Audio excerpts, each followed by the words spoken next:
انا صفا ومعايا اشهر عربيه كروس اوفر كوريه والانجح في مصر هيونداي توسان 2025. راجع معلوماتك، العربيه دي بقى لها اكتر من 20 سنه في السوق. انا حسيني ودي الكيا السبورتج الجي تي لاين.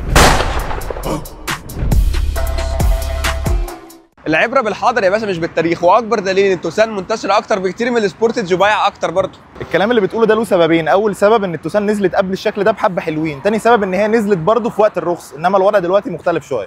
اللي بيميز الجيل ده من التوسان ان العربيه بقت هجوميه جدا، سواء الفوانيس او الشبكه او كل ده، وده اللي خلاها تخرج من ان هي العربيه العائليه الممله للعربيه ان الشباب ممكن فعلا يحبوها، انما السبورتج ما عرفتش تخرج بره الحته دي. انا من وجهه نظري الديزاين ده احلى وبحبه حلوين، بالذات بالدي لايتس الطويله اللي واخده تقريبا وش العربيه كله. غير ان العربيه شكلها رياضي جدا بالتطعيمات السوداء اللي في كل حته. عد معايا بقى من اول الشبكه، الرفارف، الباب، المرايه، نواكي الابواب، حتى الروف راك. وبتيجي بجنط عملاق مقاس 19 انش 2 تون، والتطعيمات السوداء مكمله معانا لحد ورا في الفوانيس وفي الشنطه وفي الاكسدام، والشنطه مساحتها 591 لتر. استغل انت اللي احنا بنقارن اعلى فئه عندك بالفئه قبل الاخيره عندي، ولكن هذا لا يمنع ان انا عندي الجنط 2 تون بالنسبه لي شكله احلى، وليد بار بعرض العربيه كله، والشنطه برده كهرباء.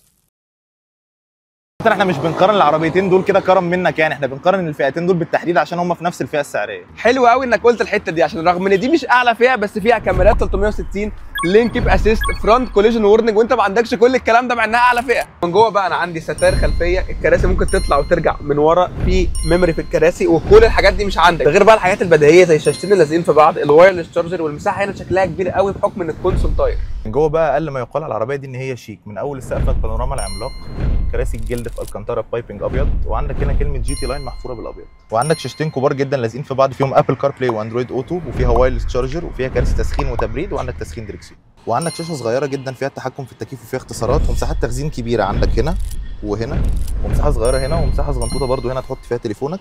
غير بقى المفاجاه هنا مساحه تخزين وبرده بتقلب كاب هولدرز. بعيدا عن كل الحاجات اللي قلتها اللي هي اصلا عندي، نسيت اقول لك ان انا كمان عندي هيدز اب ديسبلاي، والعربيتين بيجوا بنفس الموتور، حرفيا نفس الموتور اللي موجود هنا موجود هنا.